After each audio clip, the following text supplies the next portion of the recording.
વાવ પોલીસે technical surveillance અને CCTV ફૂટેજના આધારે ગત 21 જુલાઈએ ખીમાણાવાસ ગામે સતી માતાના મંદિરમાં થયેલી કરોડોના દાગીનાની ચોરીનો ભેદ ઉકેલીને 2 આરોપીઓની અટકાયત કરી છે.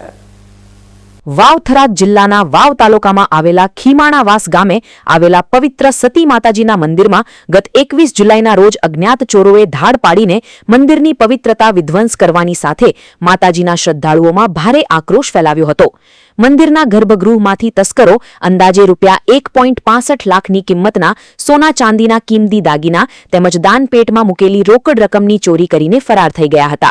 આ બનાવ અંગે વાવ પોલીસ સ્ટેશનમાં ફરિયાદ નોંધાતા જ પોલીસે ત્વરિત તપાસનો ધમધમાટ શરૂ કર્યો હતો. વાવ પોલીસની ટીમે મંદિર વિસ્તાર અને આસપાસના મુખ્ય માર્ગો પર લગાવેલા સીસીટીવી ફૂટેજ બારીકાઈથી ચકાસ્યા હતા. આ સાથે જ ટેકનિકલ સર્વેલન્સ અને બાતમીદારોની મદદ લઈને ચોરીને અંજામ આપનારા શકમંદો પર નજર રાખવામાં આવી હતી. તપાસ દરમિયાન પોલીસને સફળતા સાંપડી હતી અને આ ચોરીમાં સંકળાયેલા 2 મુખ્ય આરોપી દિનેશ સંગર વેણ તથા જામાભાઈ ગોવિંદ મકવાણાની અટકાયત કરી લેવામાં આવી છે.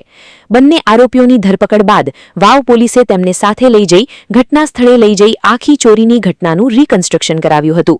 રીકન્સ્ટ્રક્શન દરમિયાન ચોરોએ કઈ રીતે મંદિરમાં પ્રવેશ કર્યો અને ચોરી કરી તેની મહત્વની વિગતો મેળવવામાં આવી છે.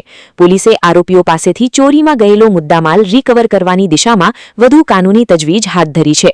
વાવ પોલીસની આ ત્વરિત અને સચોટ કામગીરીના કારણે ધાર્મિક સ્થાનમાં ચોરી કરનારા અસામાયિક તત્વોમાં ફાળ પડી છે અને ખીમાણાવાસ ગામ સહિત સમગ્ર વાવ પંથકના શ્રદ્ધાળુઓ અને સ્થાનિકોમાં પોલીસ તંત્ર પ્રત્યે વિશ્વાસ વધુ મજબૂત થયો છે.